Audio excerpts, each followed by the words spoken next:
The Hut Near the Bog is a subscription and advert-free podcast. Please help us keep it that way by either donating or purchasing products from our store. Or alternatively, you can give us a rating and review on Apple Podcasts.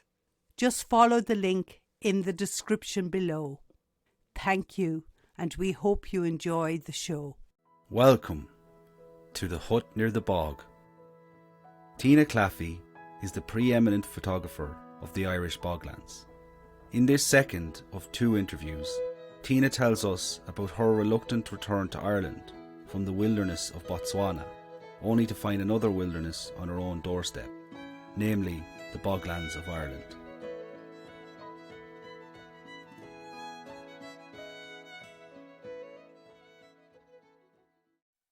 So then, Tina, if we were to think about, so making the transition back to Ireland, how did that feel for you, and how did you cope with it? It must have been a big, I'd say you had many adrenaline rushes in Botswana, and then you came home to perhaps what you might have perceived initially as the ordinary and the mundane. So how did you make that transition? Oh, it was a really tough one. It was really hard. I left Botswana when my son was a year and a half. My marriage had broken down, and I needed to be with family. So that was the reason I left. And when I got back to Burr, my hometown, from Botswana to Burr, I moved in with my parents. And that was hard as well. It was like, I felt like I was going backwards in life, really. It was really tough, really, really tough. I missed everything about Africa. I missed the sounds, I missed the wilderness, I missed those little adrenaline rushes. I missed it all. It took me a long time to adjust to life back in Burr. And it was only, I'd say, 2 years after I got back that it started to change a little. I went for a walk with John Fehen, who's an incredible botanist and geologist. I just happened to go on an eco walk with him, with about 7 or 8 others, in Cologne Bog, which is just, it's only 4 kilometers away from Burr, out to the bog with him. And I was like, sure, I'll go on this walk and see what it's about. And there was a little boardwalk out onto the bog. And before we even went in there, he handed us each a little eyeglass, like a little magnifier. And he walked along this boardwalk, and he was talking about the geology and the history of it. And, I was like, wow, it's really interesting, actually. But then as he was walking and talking, he was scooping up mosses, and he was scooping up rafts, these big spiders, and he was scooping up these little plants that were carnivorous. And he said, no, look, for anything I'm handing you, please look through the eyeglass. And so I was looking through the eyeglass at these things, and he was explaining about the bog and about how it's a living carpet that we're walking on. And it just, another little door opened, really. Something special happened, because I was just blown away that I was walking in a wilderness again. I mean, to look at it, looking at it normally, it looked like the bog, the regular bog. But what we were walking on was alive, like it was a wilderness again, but only tiny, in tiny little details. But it was just as much of a wilderness as the Central Kalahari was, where I was. And that it kind of blew my mind, really. I went back the very next day with my camera to discover I had the wrong lens. I wanted to photograph what he was showing us, but I couldn't because my lens was wrong. And I realized I needed to get a macro lens. So that was my next mission, save up for a macro lens. So I saved up, got the macro lens, and then I started to visit the bog regularly. And it started off like an hour here and there, or I'd go for 2 hours, and then I started to to go for longer and bring sandwiches with me and kind of spend the day there. And I was looking for everything at once, of course. I wanted to photograph everything, and I was like, where's all those things that he found for me? Like, where are the, like he was finding all sorts of spiders, and I couldn't find them. I was walking and couldn't find them, and I was too eager, And it was only one day when I was sitting down, I was like, it was like the old Kit Kat ad. I sat down to have my sandwich, and I was like, I'm never going to find these things he was finding. And as I was eating the sandwich, I noticed at the edge of the bog pool, I noticed a raft spider, which is one of the biggest spiders in Ireland, hunting. While I was eating, he was hunting. And then I looked to my left, and there was something else crawling out from underneath the undergrowth. And as I looked to my right, I noticed that everything was moving. It was all alive. So it was only at that point that the whole lessons I learned of observation in Botswana started to kick in again. So I started to walk really slowly and stop, and walk really slowly again, and I just started to see more then. And macro photography then, because it's like using a magnifying glass. It forces you to slow down even more, because in order to get the shots, I had to lie down, face down, to try and capture what I was seeing. And the more I slowed down, the more I'd see. And the more I'd see, then the macro lens would lead me. If I turned the lens even a tiny bit, I'd see something else. And if I turned it a tiny bit more, I'd see something else. And it was like a domino effect. I was seeing more and more and more, like falling into a magical pool of wonder, really.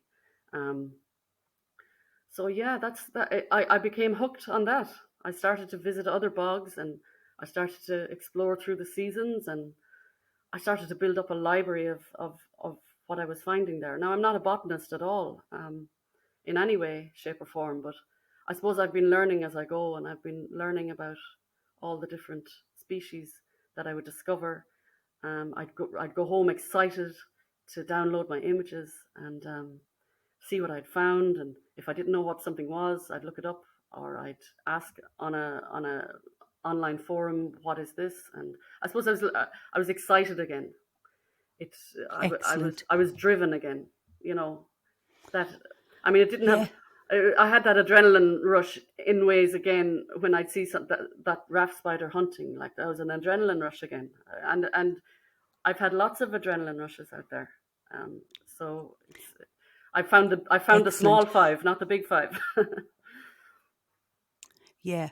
And it seems to me, you say you're not a botanist, but obviously, you learn as you go, but also I think you almost complement people who are into botany, in the sense that you're actually making it so real.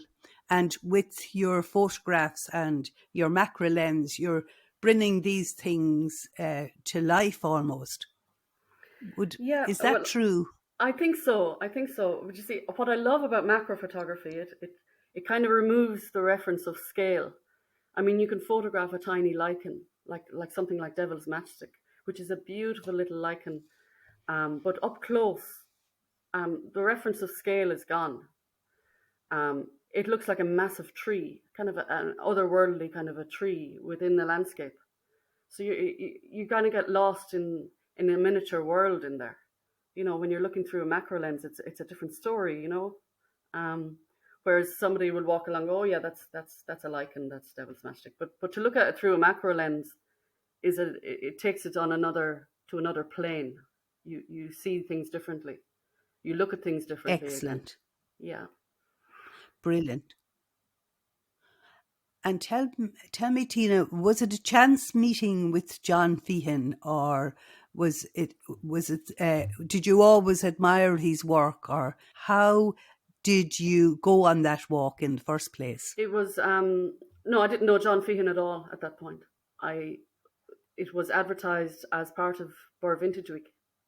It was just an activity over Vintage Week to take people out into the boardwalk, and I just thought it'd be a nice thing to do.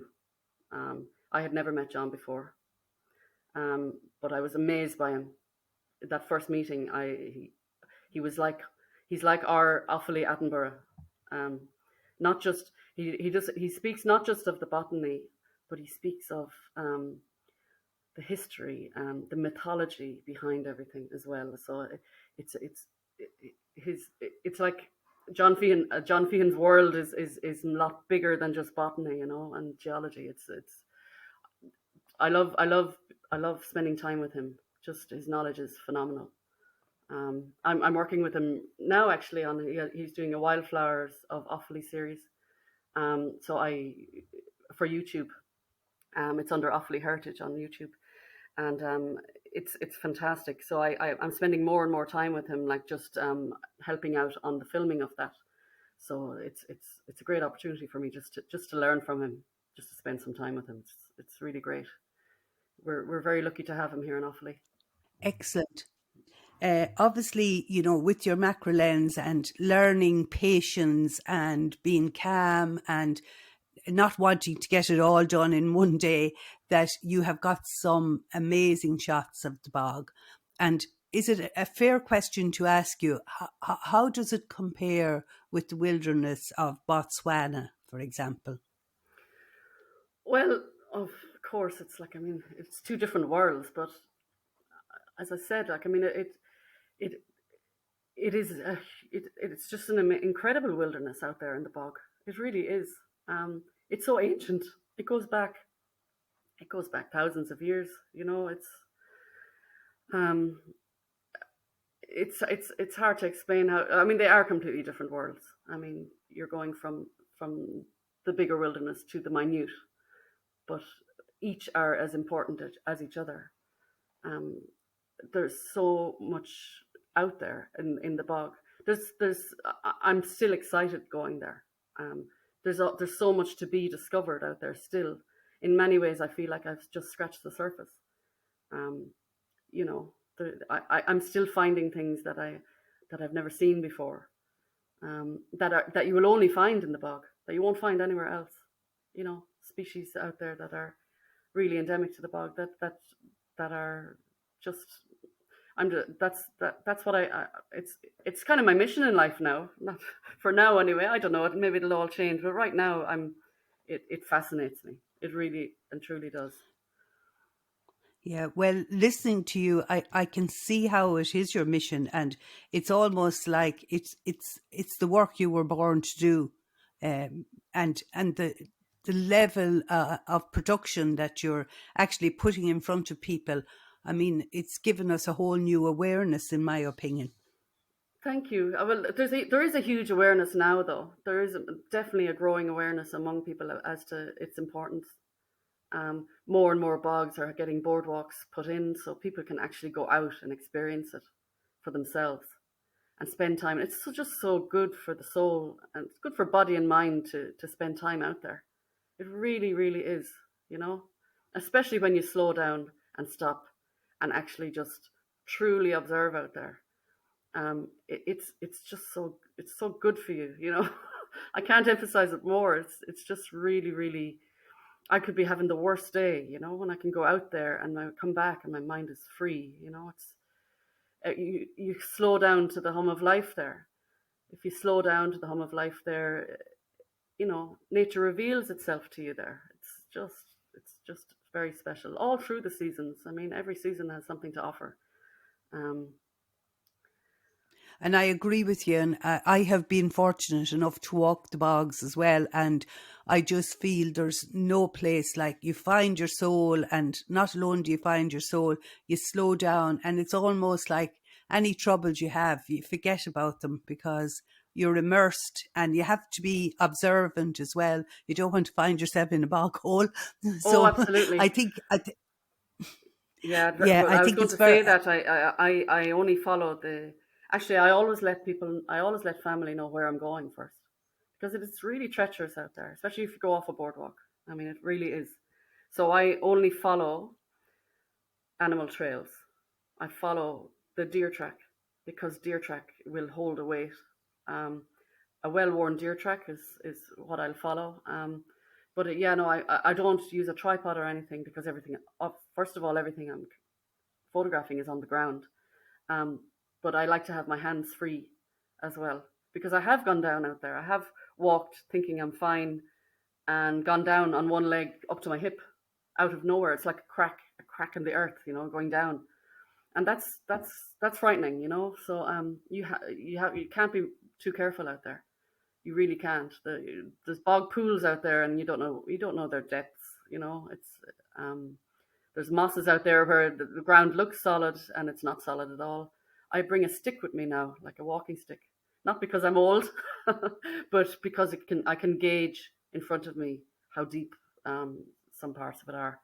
Um, it's like having a third leg or a third arm.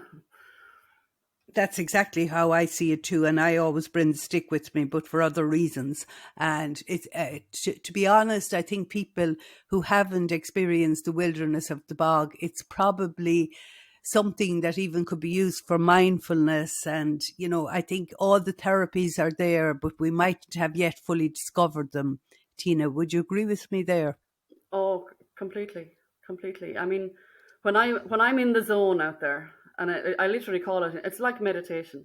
When I've slowed down, it's like meditating. It's my own form of meditating. I mean, I'm not religious really, but I feel very.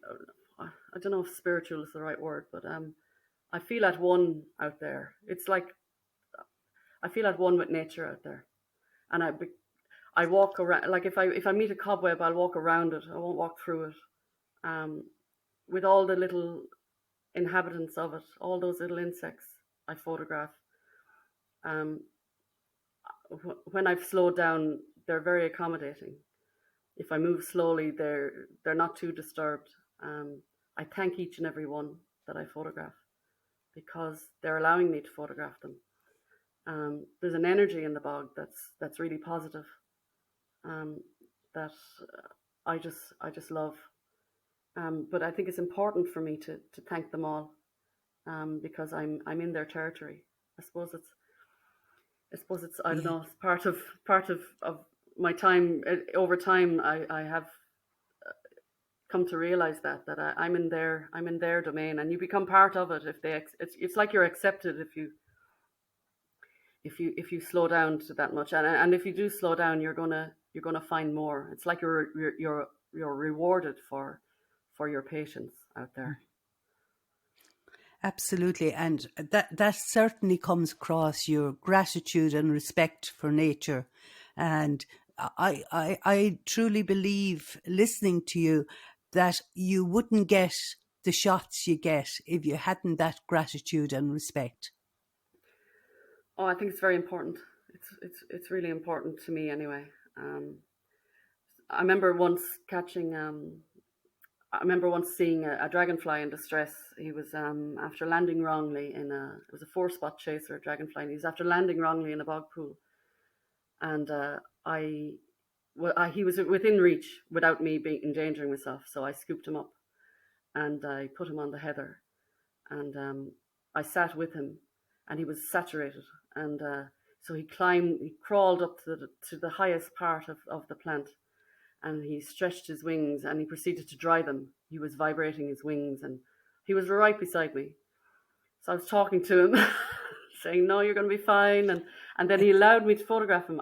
Because he was drying his wings, I was able to photograph him right up close. He didn't mind at all, and I got all sorts of angles of him, nice and gentle around him.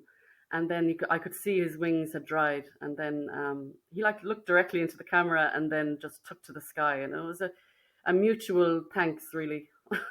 I thanked him, he thanked Yeah, me. It was a lovely thing. yeah, brilliant. That sounds brilliant, to be honest about it. And then I know this is a quote from yourself. Bogs are the last true wilderness in Western Europe.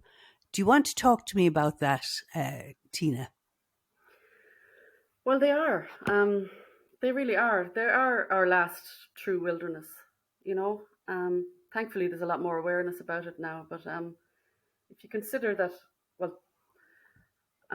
like 3% of the Earth is covered in bog, um, and we have a we have so much bog in our country. I mean, almost 30% of the country is covered in bog, albeit a lot of it is damaged by us. But given half a chance, thankfully, a lot of it has been given back to nature now, or some of it is anyway. And given half a chance, nature jumps at it, and recovers, and hopefully will recover.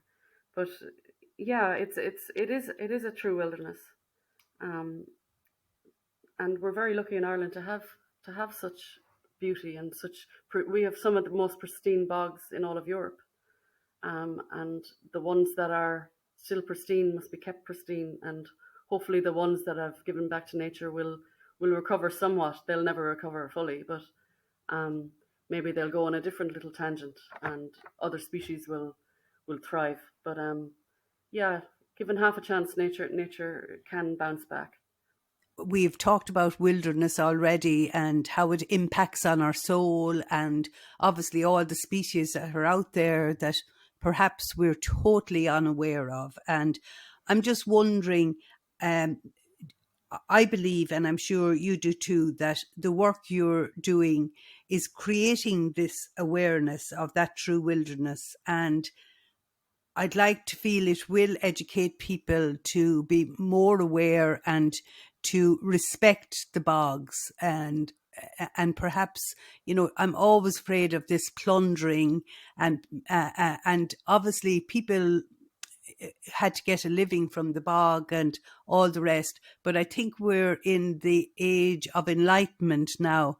And I'd like to think that as a result of being in that age of enlightenment, we will be more respectful of them going forward.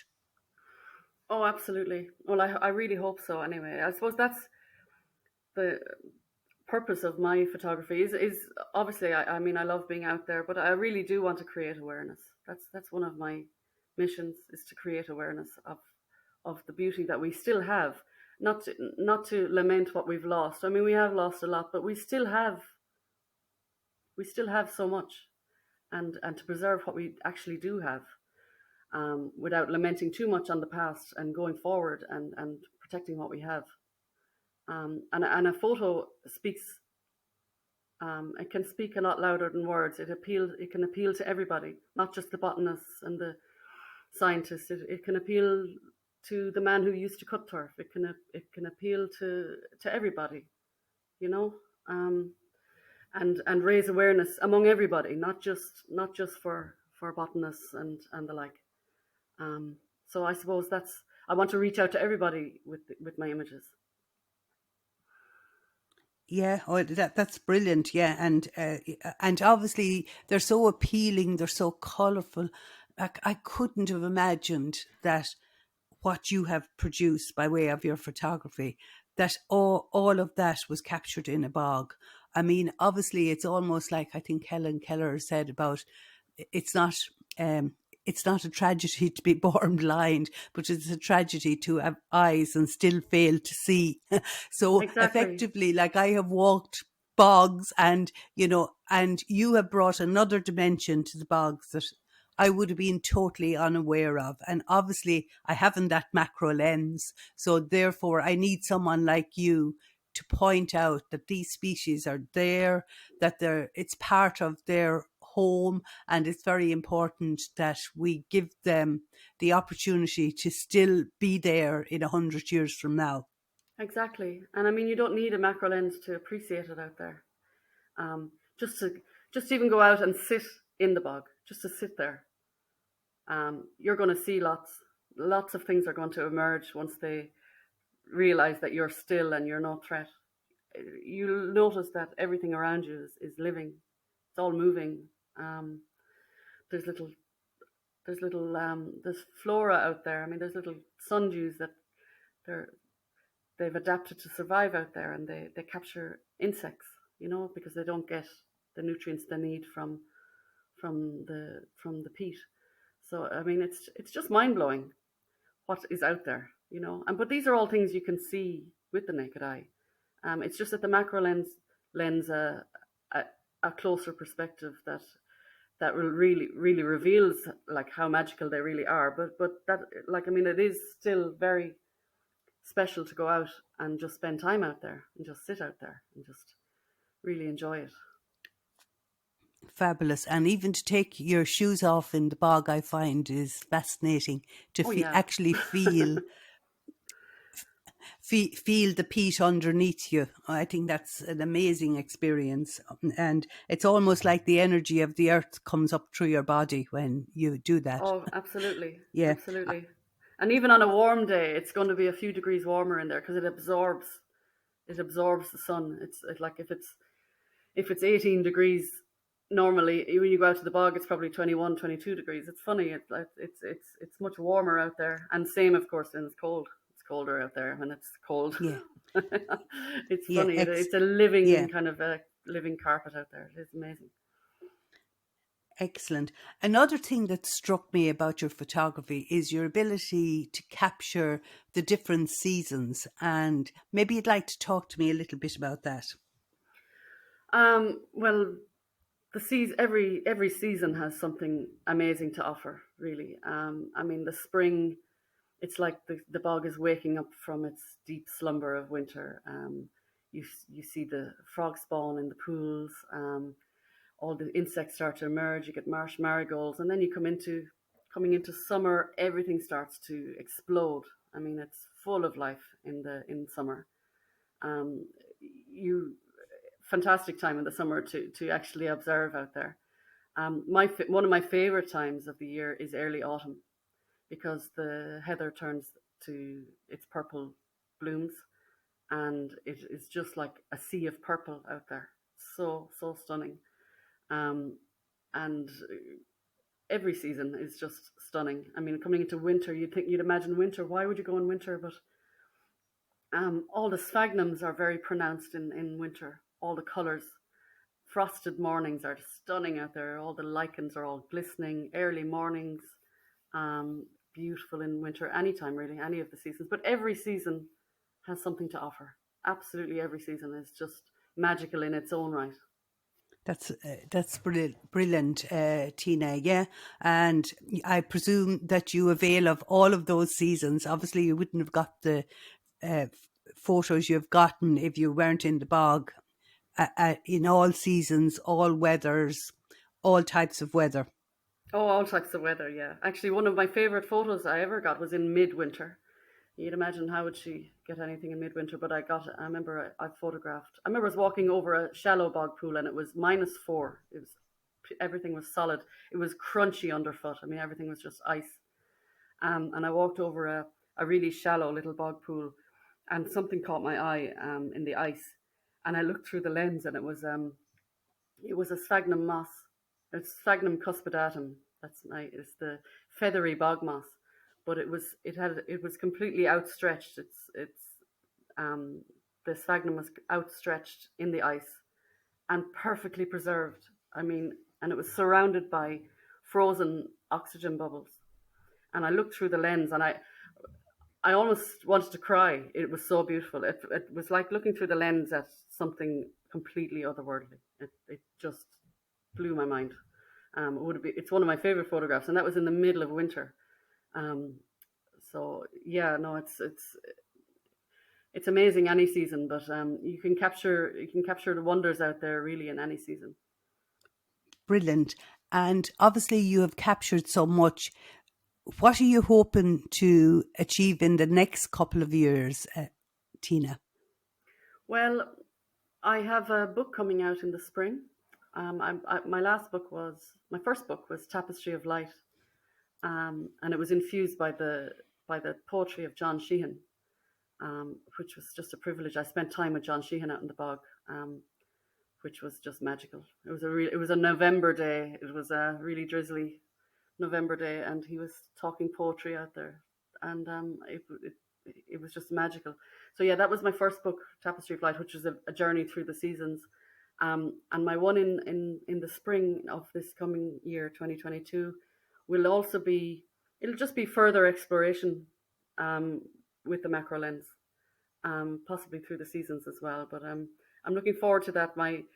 my next mission is that book. So I'm going to have a very busy autumn, winter ahead of me. But I'm really looking forward to getting my teeth into that. And from there, I really don't know. I don't really, where do you see yourself in 2 or 3 years? I don't even look that far ahead, to be honest, because I'm just kind of going with the flow for now. And the flow seems to be putting me in the right direction. So my next mission is the book. And after that, we'll see what happens. But I'm enjoying every nanosecond of it. So that's all good, I hope. Excellent. Yeah, and listening to you, you certainly strike me as someone who lives in the moment, and perhaps your background, both in Botswana and indeed in the bog around Bor and surrounds, has taught you that. Yeah. Would that be Oh, I correct? think so. Yeah. Yeah, absolutely. But even when I was in Botswana, you had to live in the moment. Your moment was when you got out of the car and you were on foot. You had to be in the moment. You couldn't be thinking about what's going on next week. You had to be right there in the moment to survive. And I suppose I'm in the moment when I'm out in the bog, when I'm photographing. Um, because if you're not in the moment, you're somewhere else. Your mind is somewhere Mm. else. So yeah, I suppose I do try to do that. I try to live in the moment. But yeah, at the same time, I am looking forward to projects ahead, But yeah, I suppose that's how I go. I suppose. Yeah, and it sounds like the essence of true living when you're living in the moment. I mean, that's what I'm taking from you this morning. That really, if you can live in that moment, and obviously there's a certain level of planning you have to do, but when you're on that mission in the bog, that you're in that moment and nothing else matters except that moment. And I believe it probably does great things for your well-being and your soul and your spiritual self and I all the think, selves yeah, that we're trying to make people more aware of now. yeah, I think so. I think so. Well, for me, as I said already, it is like meditation for me out there. Um, I like being on my own out there. Um, Not that I'm a reclusive person, but when I'm out there photographing, I like to be on my own. I follow my instincts, follow the tracks, and sometimes my instinct will tell me to go right or left, and I'll follow my instinct and stop at a certain spot, and usually when I follow my instincts, I find something, or I'm drawn to something, or I'm shown something by something else. So yeah, living in the moment out there it has worked for me so far. Wow, it's amazing. And if I would just even some of the wisdom I would have got to you, I'm going to ask you about your own personal wisdom in a minute, but I'm hearing, look, as a result of the journey you took, it really made you so aware. It heightened all your senses. It taught you to live in the moment. Um, and also in doing that, in doing all of those things, look at what you have produced that will obviously be a huge legacy for the whole world, not just for Ireland, because I know you have got quite a bit of international fame at this point because people see the value in what you do. So I think it's amazing when someone has the courage, and it does take courage sometimes to follow that personal journey. It's almost like the road less travelled, is it? I suppose it is, but I suppose I'm doing what I love, and for that alone, it's great. I remember once being out in the bog and Great. meeting a man on the boardwalk, and he was like, "How did you get that job?" And I said, "Well, I just did it. I'm just doing it. Excellent. It's not that I just got the job. It's. I suppose I'm following my own path. Whatever that path leads to, I've no idea. But yeah, I suppose I'm just doing what I love, and that's most important, really, Yeah, for me. and I think it leads you to. I think it'll lead you to great things, Tina. To be honest, I hope and so. then by way of maybe coming towards an end, Tina, the personal wisdom you have gained as a result of being on this personal journey. Personal wisdom, I suppose, is stopping and slowing down. and really looking at where I am. I suppose I've gained the wisdom through my experience in Botswana in Africa, which heightened that realization when I was in the bog, because it was only when I did that, only when I stopped and slowed down and really looked, that I was finding these little wonders. So I suppose that's my wisdom, is to get out there and stop and slow down, and you're going to see it as well. I mean, it's magical out there. So that would be my wisdom, I suppose. I'm not sure what other wisdom. That would be my main one, I think. Excellent. And that's fabulous wisdom, to be honest. I think we could all take a leaf out of that book, to be honest, Tina. Oh, and then, and what wisdom would you like to share with the listeners of the Hut Near the Bog about what the bog, the wisdom from the bog, as it were, as opposed to your own personal wisdom? I suppose the bog is a living thing. I think when I go out there, the bog either accepts you or it doesn't. It will accept you if you're respectful to it, and you are listening to it and watching it and observing it in a good way. It has so much to show you and offer you if you do those things. I find I get a different energy from any bog I go to, and all of them good energies, but and different energies through the seasons as well. They're just very special places. They're very special places, and they hold so much history, and they hold so much life. I just love being in them. They keep me sane. Wisdom from the bog. Yeah, no, it's full of wisdom out there. And nature's very much willing to show herself to you out there if you are willing to take the time to slow down and observe it. Hi folks, we really hope you enjoyed that episode. Tina's latest exhibition, Portals, is currently on display at the Riverside Art Centre in Newbridge, County Kildare. You can find out more about this and about her latest and upcoming books by following the link in the description. And also, please do consider supporting the Hut Near the Bog by either donating or purchasing products from our store. Links for both can be found in the description. See you next time. Bye.